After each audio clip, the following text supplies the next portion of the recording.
Capítulo 9.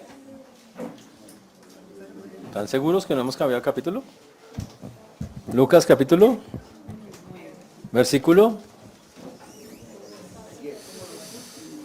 Como los últimos, dice la hermana, no me quedó re claro. Los últimos, dice la hermana.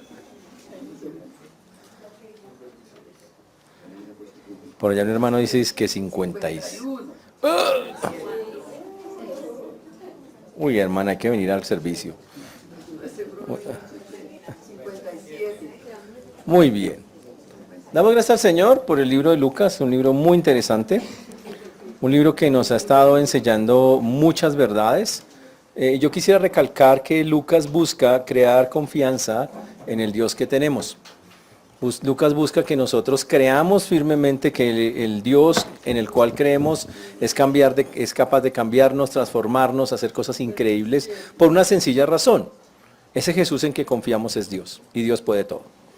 Y por eso Lucas se esmera en mostrar que Jesús es el Mesías, que Jesús es el Salvador y que Jesús es Dios, y lo hace de una manera impresionante. Por eso la Biblia muestra también la escena donde Juan Bautista, el testigo que tenía que venir antes de Jesús, lo identifica y dice, miren, ahí está el pecado del mundo, hay una voz del cielo que dice, este es mi Hijo amado en quien tengo completo. Ahí comienza el ministerio de Jesús.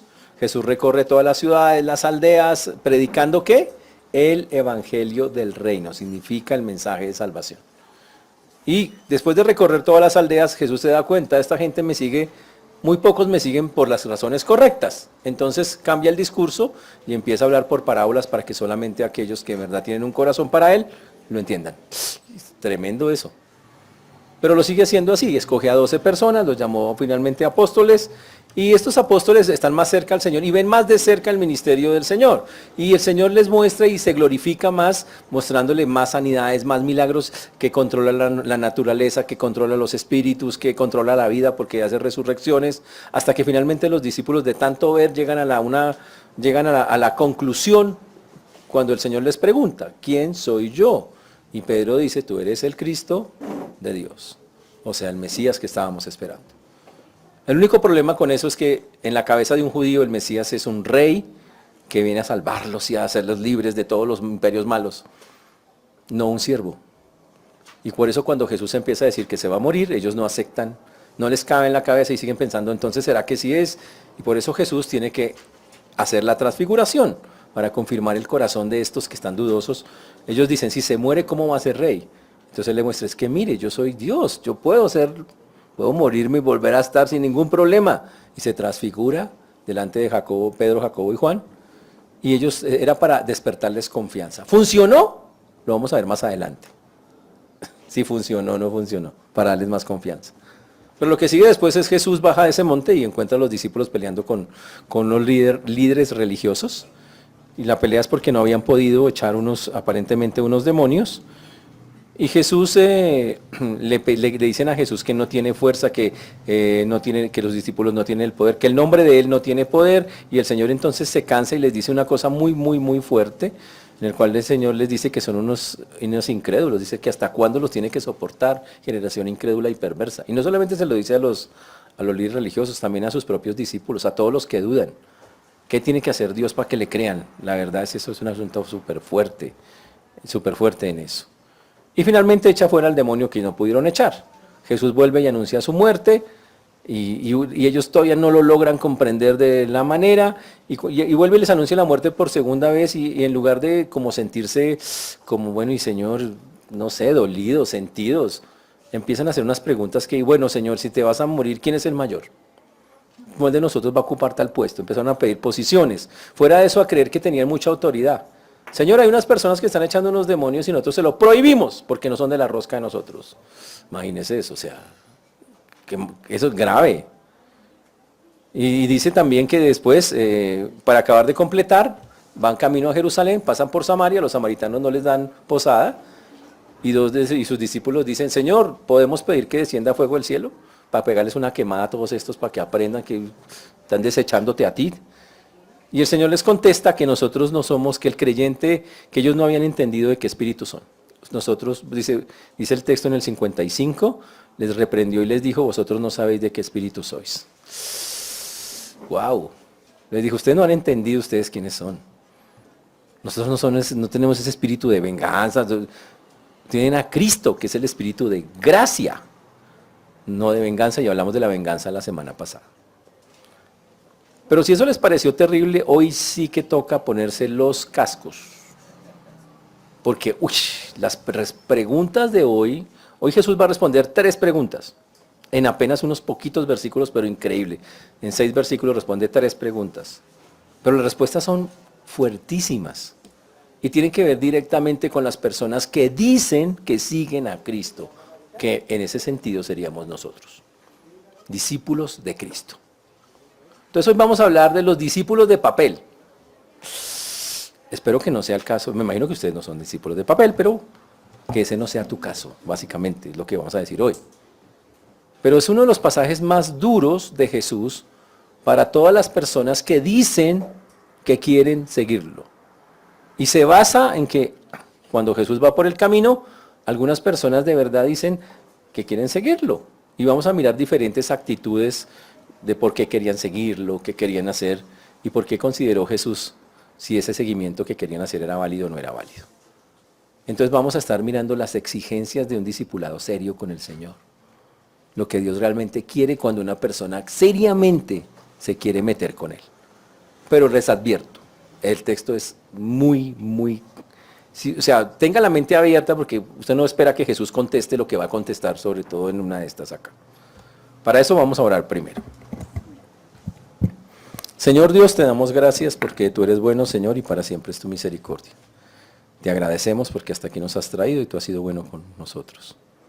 Pedimos, Padre, que tú obres en cada vida, en cada corazón, como solo tú lo puedes hacer. Ayúdanos a entender estas verdades, a tener un corazón dispuesto, abierto, para entender todas estas cosas, Señor.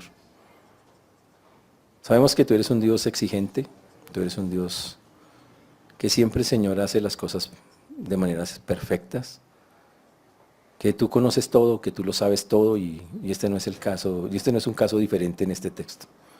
Te rogamos que podamos expresarlo con claridad, conforme tú lo escribiste, y que podamos, Señor, llegar a los corazones, a corazones dispuestos, que quieran aprender, y que quieran de verdad, Señor, ser siervos y discípulos como los que tú mandas. Por eso hoy ponemos en tus manos esta predicación, en el nombre precioso de Jesús, pidiendo misericordia para todos los que nos escuchan, y tu siervo quien habla. Amén. 3 aspirantes a discípulos, dice el texto en el versículo 57. 57. Dice, ahora tenemos que mirar la historia. Jesús acaba de recibir unas preguntas un poquito impertinentes de parte de sus discípulos, les está dando unas lecciones, y el Señor sigue camino a Jerusalén. ¿A qué va a Jerusalén? A morir. Les ha anunciado 2 veces que va a morir.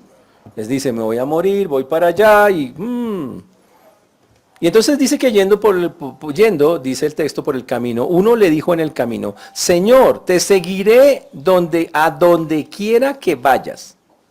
Te seguiré a donde quiera que vayas. Usted dice, uy, tan chévere. Eso suena, uy, chévere, discípulos así que busquen a Dios. Yo, Señor, donde tú quieras. Donde tú quieras, donde tú quieras que vaya. Uy, a mí me parece fantástica la frase. Cuando usted llegó al Señor, ¿lo dijo así? Señor, yo te voy a seguir a donde quiera que vayas. ¿No se acuerda? Yo le acuerdo. Yo sí me acuerdo. Normalmente cuando las personas llegan a Cristo, ¿qué le dicen al Señor? Señor, yo de aquí en adelante vea, cuenta conmigo, para las que sea. Estoy para ti, Señor, lo que tú quieras, como tú quieras, colócame en el lugar que desee. ¿De verdad lo han hecho? Usted dice, pastor, es que yo estaba en una iglesia muy emocional, fue por eso que dije así. Pero también en las iglesias fundamentales la gente dice lo mismo, solo que no lo dice con esa canción de a todas, sino lo dice con, Señor, tú el alfarero, yo el barro soy. Lo dice con una canción más tranquilita, pero también les dice la misma vaina. Y le Señor, donde tú quieras, cuenta conmigo. Y suena una petición chévere, ¿no? Aquí dice que esta persona dice, te seguiré de donde quiera que vayas. Uy, Ahora, según lo que Lucas no nos dice quién era la persona. Wow. Pero Mateo nos dice que, sí nos dice quién era la persona que estaba ahí. Dice que era un escriba. Mateo 8:19 dice que la persona que estaba en la escena resultó ser un líder, bueno, alguien que conocía la ley, un escriba. Wow.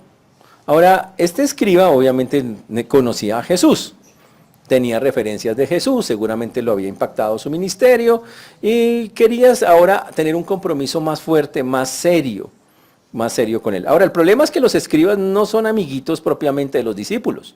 Los escribas son gente que le ha hecho la guerra ya a los discípulos. Y estamos hablando que alguien que le había hecho la guerra a Jesús y a sus discípulos ahora quiere ser parte de ellos. Entonces, de alguna manera había sido convencido, aparentemente para seguir al Señor. Y entonces saca esa frase.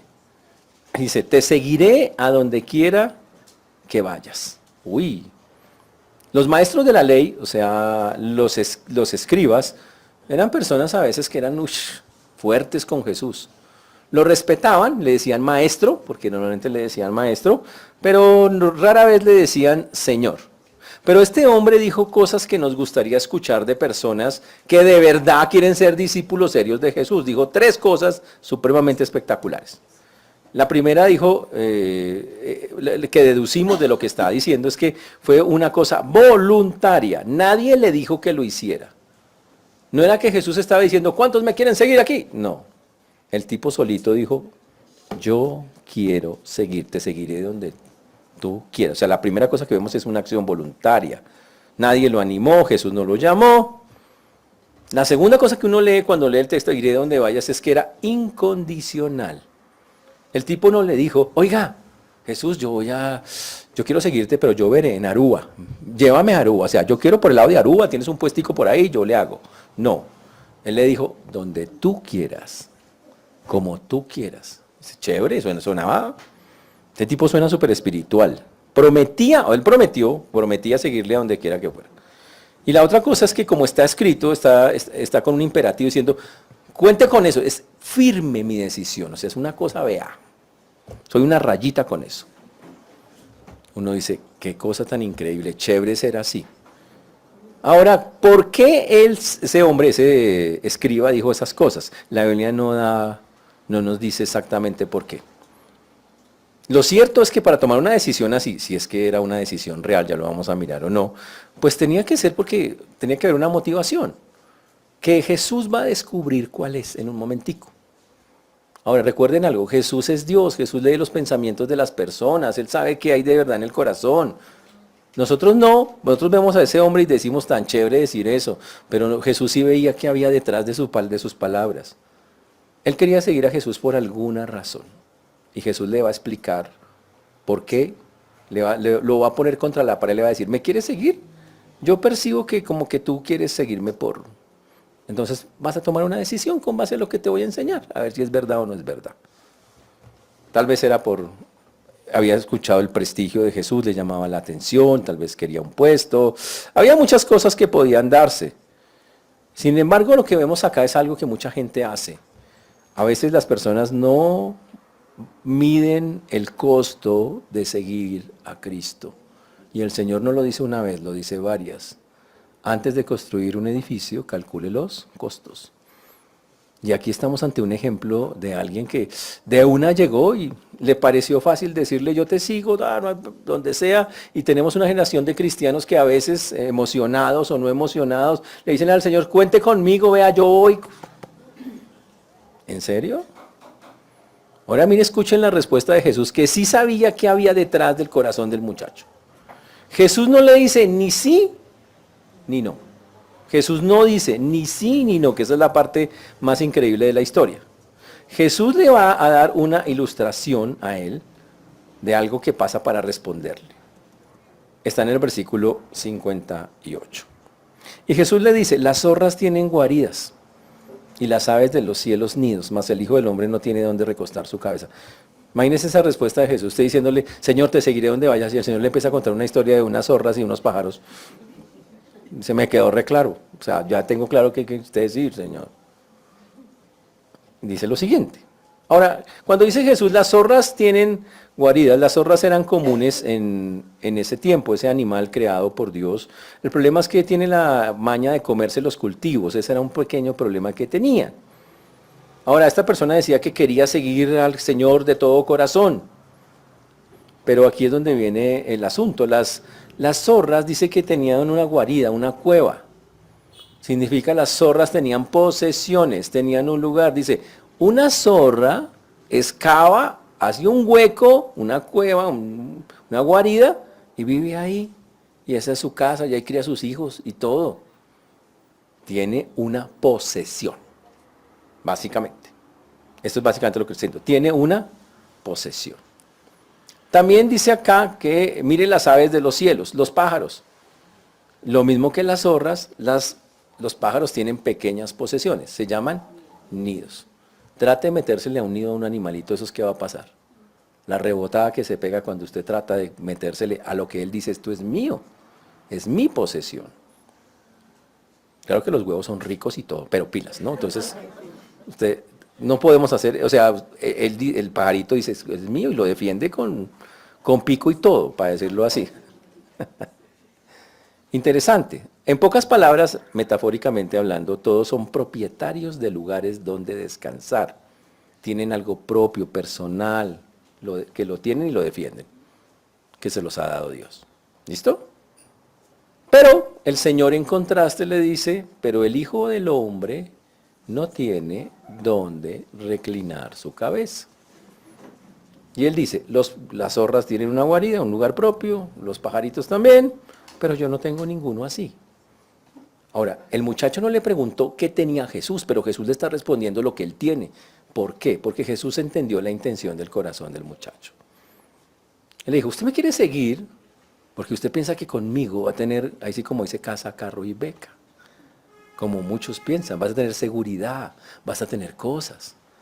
Pero si tú ves mi vida y tú realmente quieres seguirme, tienes que entender que yo no tengo nada. Y para explicar claramente que Jesús dice acá, él lo dice de la siguiente manera, no tiene dónde reclinar la cabeza. No quiere decir que no tenía dónde dormir, o un lugar donde acostarse o descansar, porque Jesús lo hizo en muchos lugares. Pero lo que está diciendo es que el Señor no tiene ninguna propiedad. ¿Ustedes no han ido a Jerusalén últimamente? Yo fui, por internet, claro. Pero no hay ninguna, la mansión de Jesús, o la finca de Jesús, o el huerto, está el huerto por donde caminó Jesús, pero no era de él. Y cosas así. Nada es propio de él. Y básicamente lo que está diciendo el texto es que Jesús decía, yo estoy viviendo de la caridad de las gentes. Y de verdad vive de la caridad. Él era el rey de reyes, el señor de señores, el dueño de todo. Pero aún así la Biblia dice en 2 Corintios 8:9, se hizo pobre siendo rico para que nosotros fuésemos enriquecidos, dice el texto. Y entonces el Señor dice, pues yo me hice pobre para hacer a los demás ricos. Y le está explicando a ese muchacho, yo no tengo nada.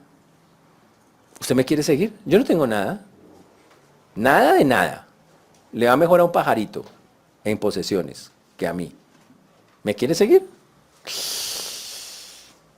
Y para que quede claro que Jesús nunca tuvo nada, todo comenzó cuando nació. ¿Qué pasó? No había lugar para él en el mesón. ¿Dónde le tocó nacer? En un establo. Las casas donde se hospedó, todas eran casas prestadas. Nunca tuvo una casa propia. El vestido que llevó se lo habían regalado. Era un obsequio. En el aposento alto, en la última cena, se lo prestaron. La cruz era de los romanos. También se la prestaron para colgarlo. La tumba se la cedió un discípulo secreto. Tampoco era de él. O sea, nada tenía el que era dueño de todo.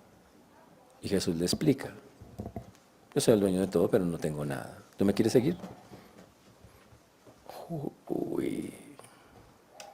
Si usted quiere ser un discípulo del Señor, tiene que aprender, o tiene que estar dispuesto, no siendo que le va a pasar lo mismo, pero tiene que estar dispuesto a lo mismo que le pasaba a Jesús, a seguirlo fiel, sin que eso sea algo que sea determinante para seguirlo. Si el Señor le dice, sígame, pues ¿qué va a hacer usted? Pues seguirlo. Si usted es un discípulo, él le está diciendo a este hombre, ¿me quiere seguir? No tengo nada que ofrecerle. Sígame, ¿me va a seguir? No hay casa fija. ¿Me va a seguir? La generación que tenemos hoy es una generación que la verdad es de papel, que está completamente enfocada en ellos mismos y en sus propios eh, deseos personales. Voy a decir lo que he escuchado de muchos, entre comillas, creyentes, que me han dicho cuando los invito a servir al Señor. Y otros que no me han dicho nada, pero los he escuchado decirle. Pastor, vea, tan pronto yo acabe la carrera, cuente conmigo. Otros que son un poquito más mayores, como por ejemplo, no, un poquito de más edad. Pastor, vea, tan pronto me salga la pensión, vea, cuente conmigo.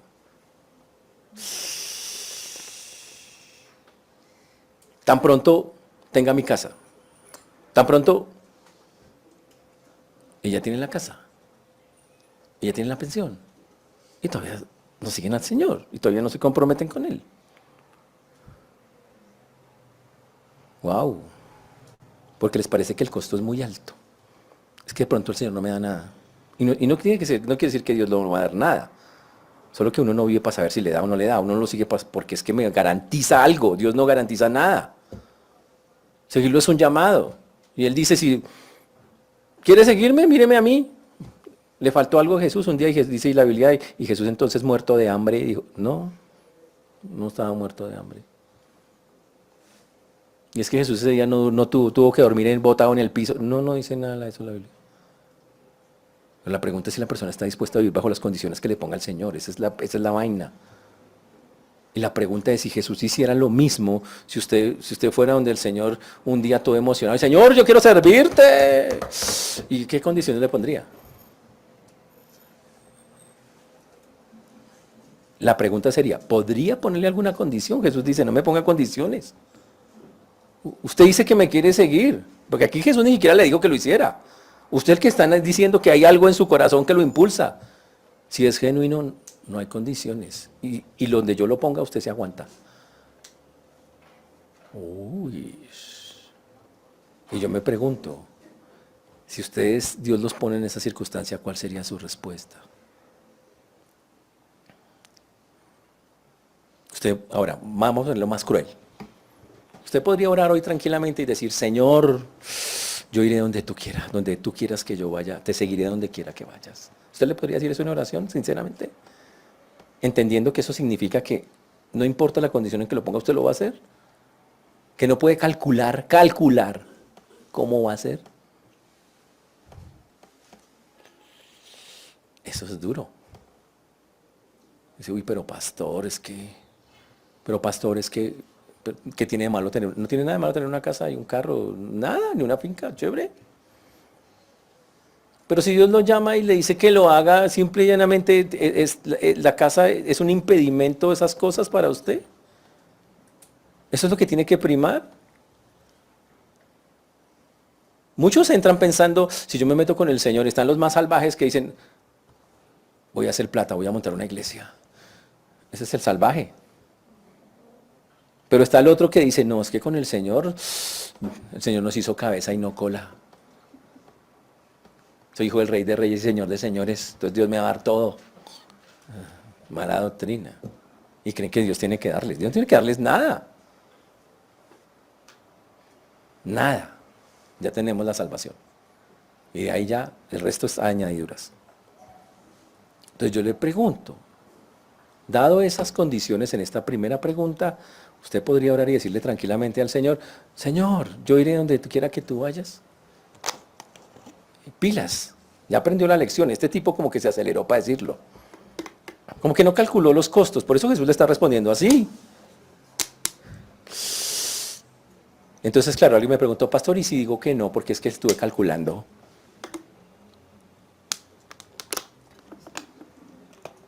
No hay nada que hacer, Dios no te va a obligar. Pero qué triste que tengas otras cosas por encima de Dios, porque eso es lo que revelaría tu corazón. O sea, por cualquier lado pierde, usted pierde con A y pierde con B, ¿me entiende? Si lo hace sin calcular, pierde. Pero si lo deja de hacer, pierde. Porque todos estamos llamados a servir a Dios, como Él quiera. Usted nunca pone las condiciones. Eso es como los dones del Espíritu Santo. ¿Qué dijo el Señor? Yo los reparto como a mí me plazca. Usted no tiene potestad sobre eso, porque es algo completamente de Dios. Te dice, uy, no, pastor, pero eso está pesado, esa vaina. ¿No hay otro mensajito por ahí? No. Ahora, Jesús nos enseña algo. Él dice, quiero que asuman, ¿quieren ser cristianos? Asuman las características que yo tengo. Yo dependo de Dios. Jesús cuando estuvo en la tierra dijo, yo dependo del Padre. Y no que y aquí yo sé que ustedes también, pero me va a tocar lo mismo. No sé. Es que la vaina es, yo no sé, yo no puedo decirle, a usted sí le va a tocar y a usted no le va a tocar. Yo lo único que decir es, él es el mismo Dios.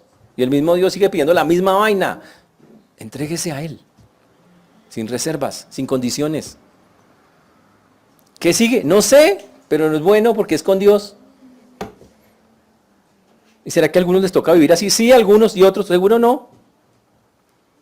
Aquí la elección es entre la prioridad espiritual en lugar de lo temporal. Y el asunto es entre la riqueza celestial y el tesoro terrenal. ¿Qué quiere usted? Por eso este texto es tan duro. Porque estamos en un mundo humanista que vende que la prosperidad y el es estar bien, tener sus cosas. Y el Señor le dice a esta persona, estar bien es estar conmigo.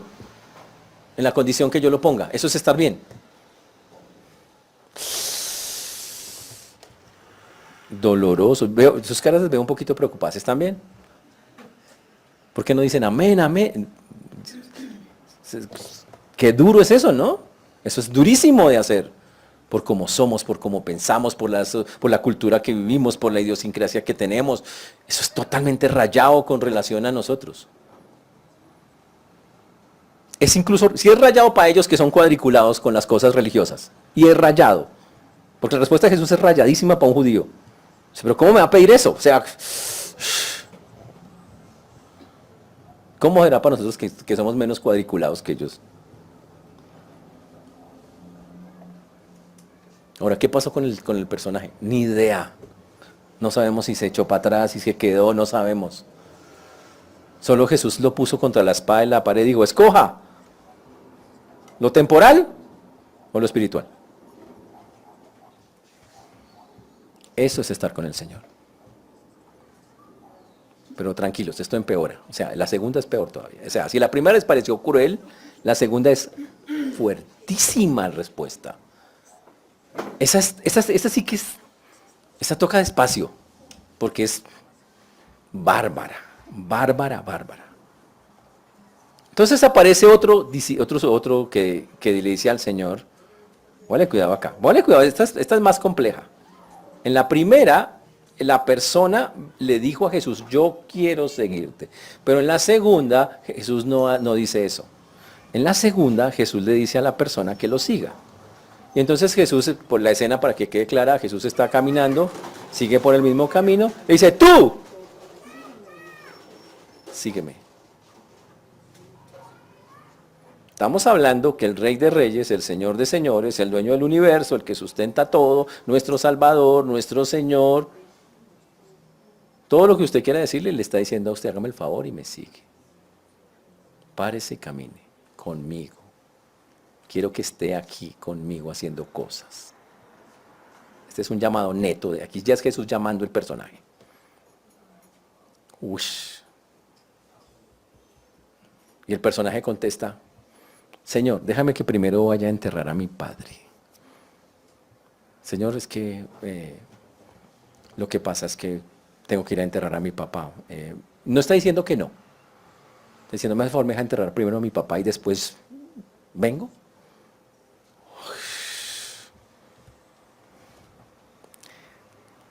Y aquí viene lo doloroso. Versículo número 60. Y aquí viene y aquí es donde toca interpretar con plastilina. Jesús le dijo, deja que los muertos entierren a sus muertos y tú ve y anuncia el reino de Dios. ¿Puedo ir al entierro de mi papá? ¿Por qué no deja que los que están muertos entierren a los muertos y usted se encargue de seguir haciendo lo que yo lo mandé a hacer?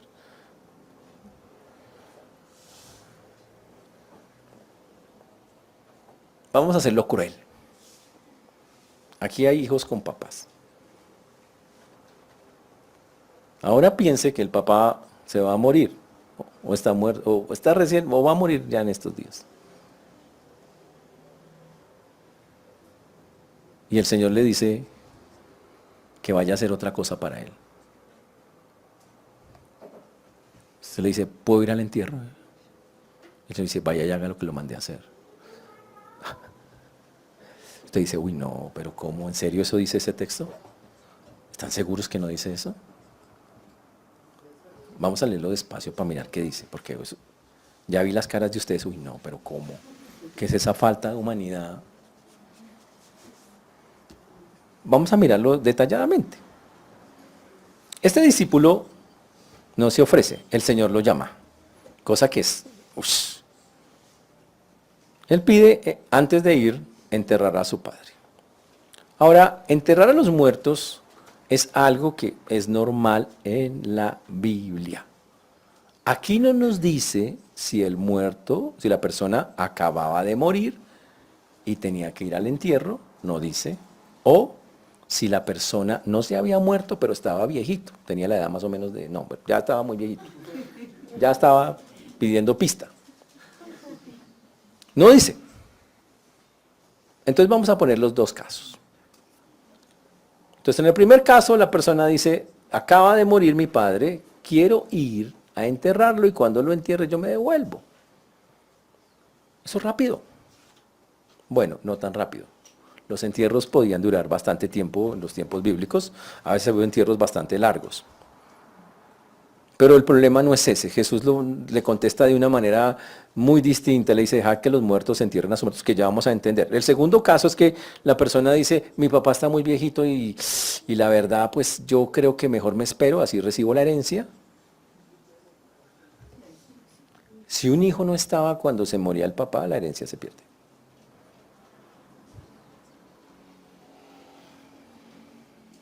Ahora, ¿cuál es? No sabemos. Y Jesús tampoco la aclara, solo el contexto puede decirnos exactamente qué pasó. Interesante eso. Y lo que le estaba pidiendo la persona no parecía loco, dijo, solo te pido algo sencillo, déjeme detenerme el tiempo suficiente para enterrar a mi papá y después seguirlo. Uy.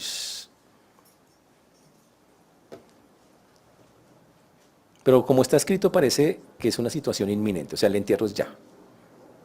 Más, así se inclina más la teología a verlo así. Y entonces el Señor saca una frase que tenemos que entender desde la teología. Dejad que los muertos entierren a sus muertos. No estaba hablando de que un muerto físico entierre a otro muerto porque no puede hacerlo. Está hablando que los muertos espirituales entierren a las otras personas que ya no tienen vida. Eso es lo que está diciendo. El Señor Jesús le está contestando que, recuerden, hay un muerto, ¿quién es un muerto espiritual? Entonces, hay muerto físico y espiritual. Muerto físico es el que queda en la tumba y muerto espiritual es el que no ha recibido a Cristo. Ese es el muerto espiritual. En Efesios capítulo 2, versículo número 5 dice,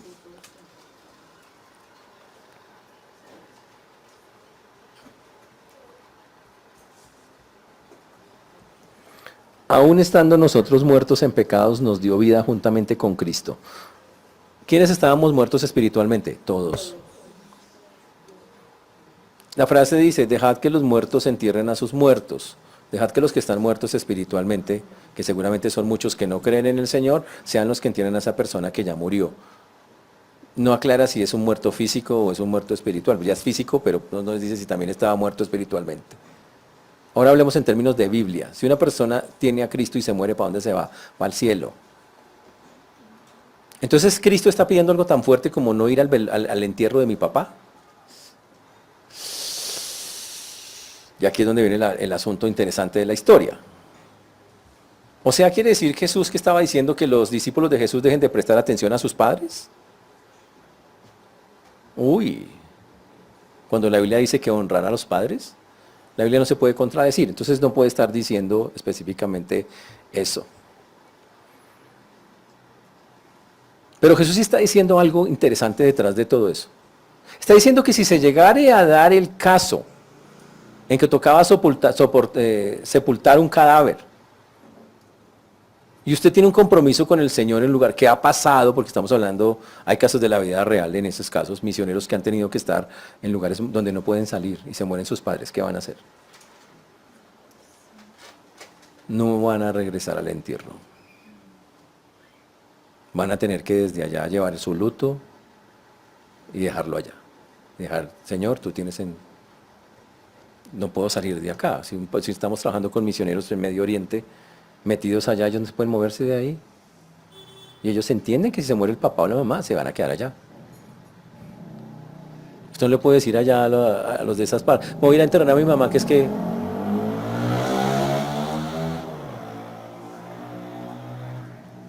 Doloroso, claro. Entonces está diciendo que en algunos casos, o sea, no es que salgan ustedes en una regla, no hay que ir a los entierros. No, sí, no falta la belleza que tuerza la vaina. Y está diciendo que en algunas circunstancias el discípulo va a tener que soltar eso, que es normal ir a enterrar un muerto, porque en lo que está inmiscuido en la predicación del reino de Dios no se lo va a permitir hacer. Uy. Ahora, imagínese, este hombre le está diciendo, Jesús lo llama y le dice, ese hombre le da esa excusa y Jesús le dice, deje que otros lo hagan, síganme, este es el momento para seguirme, no para ir a enterrar el muerto. Duro, durísimo. Pero todo eso es, si, siempre piensen, si Dios los colocara a ustedes en esa raya, ¿qué harían ustedes?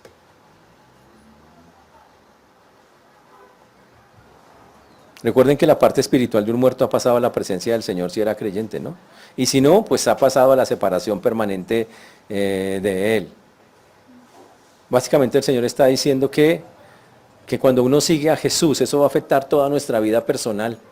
Y en algunas ocasiones va a ser bien complejo, porque va a ser afectaciones a los que están cerca, y vamos a tener que actuar primeramente en lo que estemos haciendo, porque ya estamos metidos con el Señor en un compromiso con Él.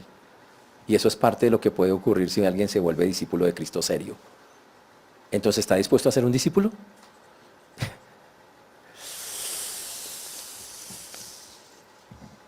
¿Qué dice? Eso está difícil, pastor. No, no, porque si usted entiende estas verdades, Jesús no le dijo a la persona que no lo hiciera, le estaba diciendo más bien, mira, esto es lo que va a pasar. Tú me dices eso, pero tienes que siempre tener una prioridad. Y esta prioridad es lo que estás haciendo para Dios, es prioridad, punto. Y alguien dijo, ¿y si sufro de mamitis? Ay, mamita, mamita, madure. Yo le puedo decir, madure. Madure porque no sabemos que Dios en qué cosas nos coloque. Vamos a poner casos de la vida real. Muchas personas cuando llegó la pandemia y cerraron todo, estaban afuera. Y su familiar se murió acá y de COVID. No podían hacer nada.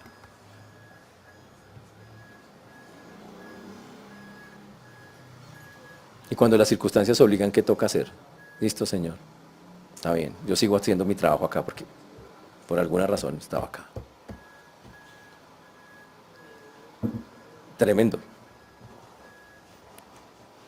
Pero también este asunto nos enseña que hay algo que también es primordial para el Señor. O sea, por un lado, meterse con Dios va a afectar toda su vida personal, pero la otra es que ocuparse de que otros conozcan el Evangelio es prioritario para Jesús. Porque Jesús le dice, mira, antes de enterrar a un muerto, venga, caminemos y predicamos el reino de Dios. Eso es primero, porque es que el que está muerto ya está muerto, el que está vivo todavía tiene esperanza de salvarse. Y eso es prioridad.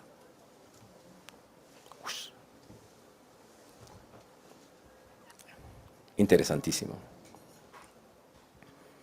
Y entonces llega el tercero.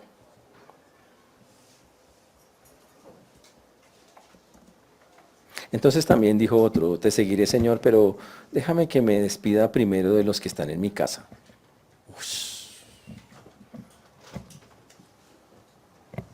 Entonces otro dice, Señor, aquí el texto como no dice exactamente, no hace una aclaración, solo lo tiene Lucas.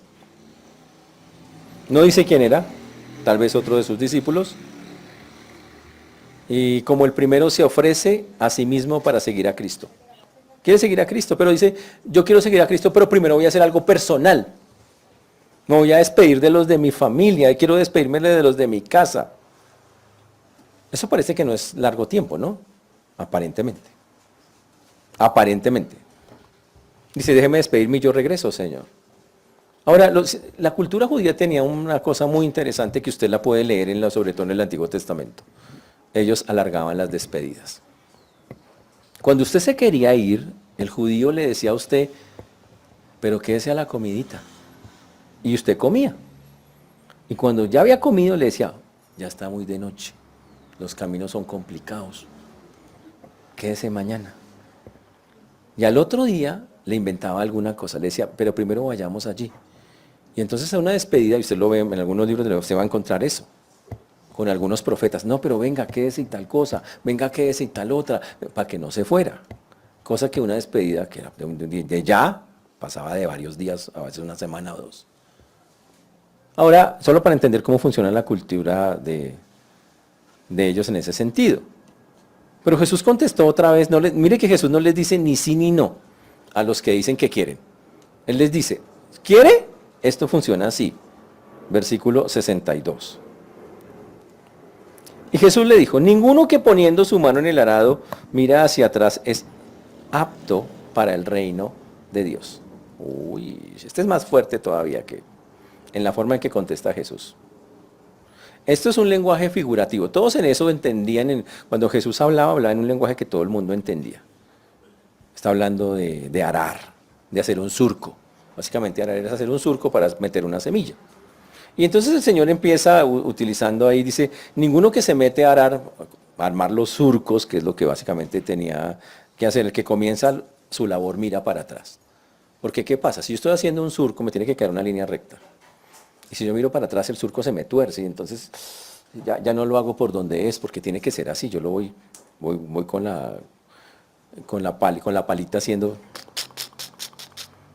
y tengo que estar concentradito, una sola línea. Voy hacia allá o hacia allá. Pero no puedo mirar para atrás porque me desvío. Dice, ya no es apto para... Y el Señor dice aquí algo más fuerte. Dice, no es apto para el reino. Y uno dice, ¿y esa vaina qué significa? Y se refiere a una persona que constantemente mira hacia atrás, que constantemente en lugar de mantenerse allá, gira a mirar qué hay atrás. Básicamente el Señor le está diciendo a esta persona, una persona que esté recordando constantemente lo chévere que era su pasado. Ay, cuando yo comía carne allá en ese restaurante, cuando tenía plata. Ay, cuando yo tenía esa otra cosa. Ay, cuando ese trabajo. Ay, cuando... No es dicto para el reino. Es como los israelitas cuando el Señor los sacó de Egipto, la Biblia dice que algunas de sus quejas fueron así, mirando para atrás. Dice, me acuerdo cuando allá en Egipto teníamos esas zonas llenas de carne y dizque de verduras, dice también, uy, horrible. Pero dice que tenían que extrañaban dizque las verduras. Y extrañamos, dice, y extrañamos todo ese. Y el Señor se enfureció mucho. ¿Cómo así? Los saco de Egipto, los llevo por el desierto, los cuido, los guardo, les hago caer pan, una panadería del cielo, produce pan especial para ellos. Y usted mira para atrás, qué tan chévere vivir atrás, y qué tan chévere las cosas que hacía allá, y qué extraña esas vainas. Le dice, usted no es para esto. Usted quiere vivir allá y acá, y no se puede. Usted tiene su corazón dividido. Y un corazón dividido no puede estar con el Señor. O está conmigo o está contra mí. Casi que le está diciendo eso. ¿Qué significa eso? Que no es apta, significa que su tarea va a ser mediocre, porque sabe qué pasa, esa persona no va a hacer rectamente su tarea, porque tiene un pie allá y otro acá.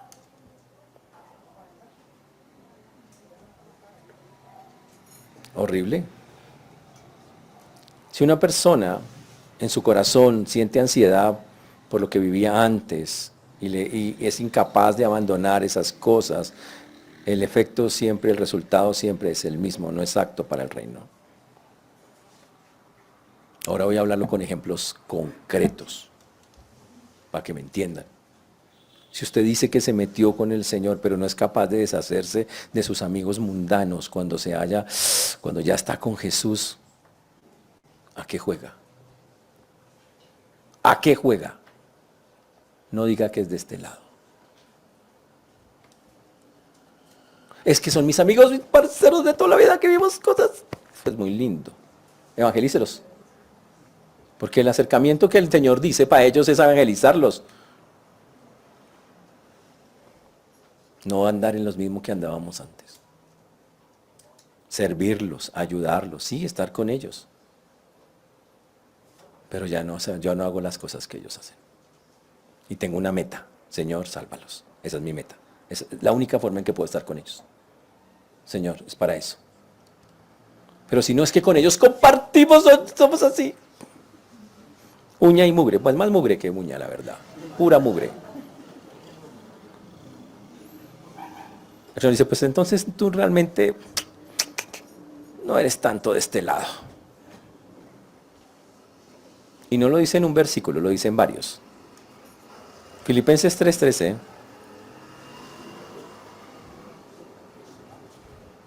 Y 14.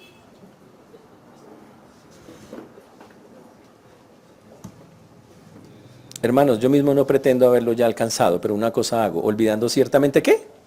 Lo que queda atrás y extendiéndome a lo que está adelante. Ya, hermano, eso fue parte del pasado, déjelo allá. El pasado es pasado, déjelo allá, eso no es para nosotros. Prosigo a la meta, al premio de supremo llamamiento de Dios en Cristo Jesús. Te dice, pero ¿cómo? Pero es que son amigos del alma, son gente. Hermano, no está diciendo que no tenga contacto con ellos, está diciendo, abandone su vida mundana con ellos. O sea, ya no puede compartir las cosas que ellos comparten, ya tiene que mostrarse diferente, distinto, y tiene que hablarle de Cristo. Y no decir, que vamos allí, que vamos allá como antes. No, ya no ando en eso. Tengo que separarme de eso. Yo no soy para eso. Yo soy otra persona, ¿no? Que ya estoy en Cristo. Decís, pero pastor, eso es... Y usted dijo que eran 3 preguntas nomás. Sí, son 3 preguntas nomás. Todo porque la Biblia pide algo cuando nos metemos con Jesús. Algo que está en el libro de Hebreos, el capítulo 12, el versículo 2. Comenzando. Dice, puestos los ojos en Jesús. Hebreos 12:2. El autor y consumador en la fe, dice más adelante, y hay una cantidad de cosas más, pero el punto ahí importante es puestos los ojos en Jesús.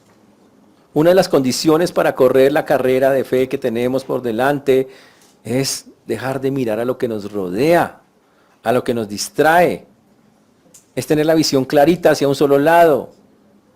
Es fijar la meta en Cristo mismo, poniendo los ojos en Él. ¿Sabe por qué? Porque al final, ¿con quién me voy a encontrar si sigo esa línea? Pues con Jesús, porque no que lo estoy mirando a Él. Es correr la carrera acá hasta que un día lo tenga al frente, hasta que un día Él me diga, aquí estás, y nos abracemos. Esa es la carrera con el Señor. No hay otra manera. Eso es poner los ojos en Jesús. Es más, Jesús dijo, sigan mis pisadas. Y eso no es nuevo. En el Antiguo Testamento, y lo narra el Nuevo, pero lo narra en Hebreos, pero nos dice que Moisés se sostenía como viendo al invisible. ¿De dónde se agarraba Moisés? Del que no veía. Tus ojos estaban puestos en el que no veía. Él estaba amarrado a él. Yo no lo veo, pero sé que está ahí y me voy detrás de él. Y eso lo sostuvo para sostenerse durante todo ese tiempo en medio de las dificultades más bravas de la vida. Hasta que Dios lo llamó a su presencia.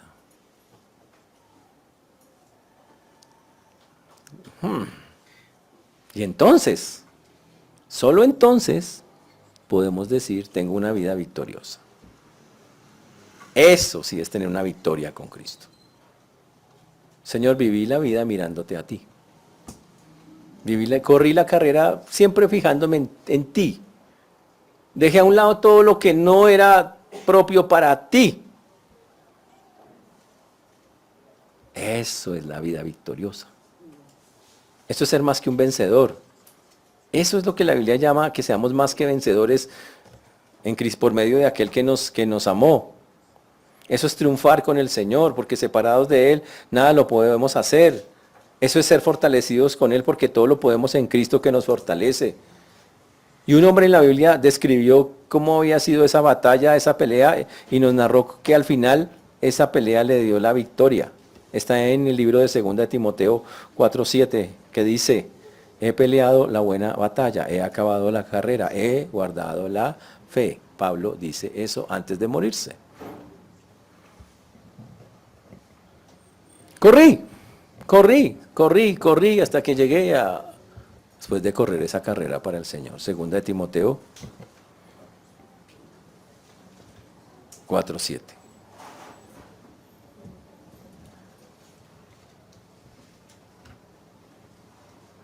Pero hay creyentes que no entienden eso. Tenemos creyentes legalistas, ¿sí saben? Ellos corren la carrera mirando lo que malo que hacen los demás. ¡Ay, se equivocó! ¡Ay, falló! ¡Ay, tal cosa! ¡Ay, ese la embarró! ¡Wow! No están corriendo bien la carrera.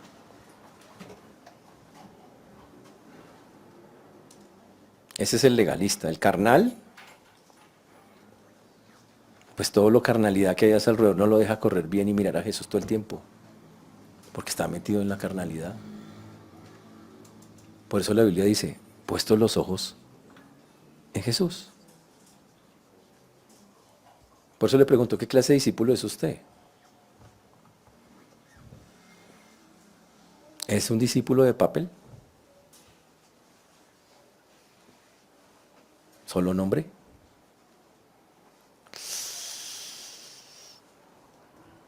Pues al Señor le desagradó bastante eso. Por eso contestó tan fuerte. Porque si la intención del corazón de nosotros no es ser serios con Dios, de verdad te voy a seguir, voy a darte lo que tú mereces, voy a darte el lugar, voy a hacer las cosas como tú, de verdad. Si esa no es la intención, grave, gravísimo. Y si no está usted siendo un buen discípulo, es un buen momento para decirle al Señor, para que hable con Él, para que busque un espacio, se arrodille y le diga: Señor, necesito que entres profundamente en mi corazón y que me ayudes a quitar todo aquello que no me está ayudando a mirarte como debo. También es un buen momento buscar ese sitio y ese instante para orar con Dios y decirle: déjame de estar buscando tantas cosas en este mundo, ¿de qué están pegando? Pónganse a servir en lugar de estar sirviendo al mundo. Eso es lo que está diciendo el Señor. Y no es que todos sean pastores ni todos en misión, no, está diciendo que donde esté, póngase a servir a Dios con excelencia, búsquelo, Él está primero. Es sí su prioridad, debe ser nuestra prioridad. Por eso este texto es tan duro, porque choca con todo.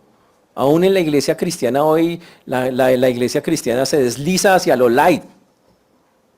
Y aún la iglesia fundamental suaviza esto, diciendo: no, pues ahí cuando pueda. No, no es cuando pueda. No dice eso. No dice eso. No encuentra un texto que diga: y si de pronto le place, si tienes el tiempito, si de pronto quieres. No dice nada de esas vainas. No dice si te gusta, no dice si te agrada. No, aquí no le está preguntando a la persona: ¿te parecen bien ni siquiera le pregunta las condiciones. No le pregunta si le parece, sino le está diciendo: hágalo. Lo llamé, hágalo. Y eso es algo que si no estamos haciendo es muy triste para Dios. Por eso seguro esto tendrá que hacernos pensar, reflexionar en qué estamos. Y yo solo espero que estemos recordando estas verdades que hoy el Señor nos ha enseñado. Claro que cuesta, es un costo muy alto y tiene un costo muy alto seguir al Señor, sí, claro, absoluto. No, no, no hay la menor duda de eso. ¿Vale la pena? Claro que vale la pena. ¿Tiene algo mejor que hacer? ¿Tiene algo mejor que hacer? Si usted me dice, pero es que pastor, lo que pasa es que me va mejor como trabajando y haciendo otras cosas y haciendo plata, ¿en serio? ¿Esa es la vida? Es que me va mejor asegurando mi vida hasta que consiga, como me dije, la casa, la pensión. ¿En serio? ¿Eso es lo que quieren?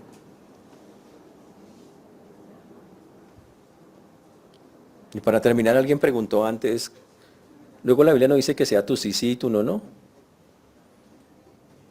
Yo sé que muchos le prometieron a Dios cosas que no le han cumplido. Yo quiero recordarles que Dios tiene el video en 5K, en todos los idiomas, de cada promesa que ustedes han elevado, emocionados o no. Hablen con Él. Y si los llamó, ya saben que tienen que, ya sabe quién los llamó y a qué se atiene uno. Y no hay, y la respuesta no puede ser, es que no. Tiene que ser listo, Señor. Entendí, ya voy a hacerlo. No hay otra manera. Y si me meto por mi propia esta, listo, Señor, ya sé que eso va a ser, pero aquí estoy. No importa, sea que usted mismo lo estén llamando, o sea que usted, si esté sintiendo meterse, hágalo. ¿Estamos claros? Porque no dicen, amén, sí, así voy a hacer, pastor. Yo soy uno de esos dos. Qué duro es aceptar a veces las cosas tan fuertes que la Biblia dice. Qué chocantes para a veces la mente humana. Porque seguro a medida que usted me haya estado escuchando, yo vi algunos que estaban haciendo cálculos en la cabeza. Yo lo vi. Yo vi, hacían así. 2 por 2, 4, 8, 16, 31. No, no aguanta, eso no da. Eso es muy tenaz. Qué duro eso. No calculen, con Dios no se puede calcular. Con Dios solo puedo confiar y depender, nada más. Terminemos mirando Mateo 6, 33, 34.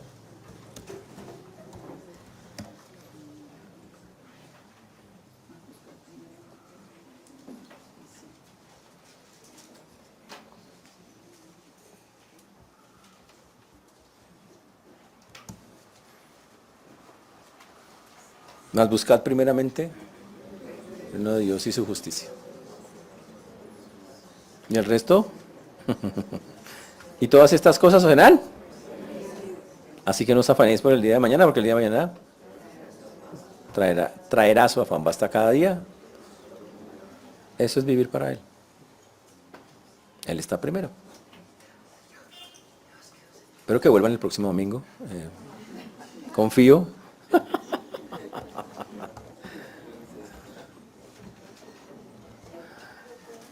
En que Dios les haga entender, yo tengo que dejar de ser así. Y tengo que aprender a ser como Dios dice. Serio con Dios. No olvidemos, busquemos primeramente el reino de Dios y su justicia. Pongámonos de pie, vamos a orar.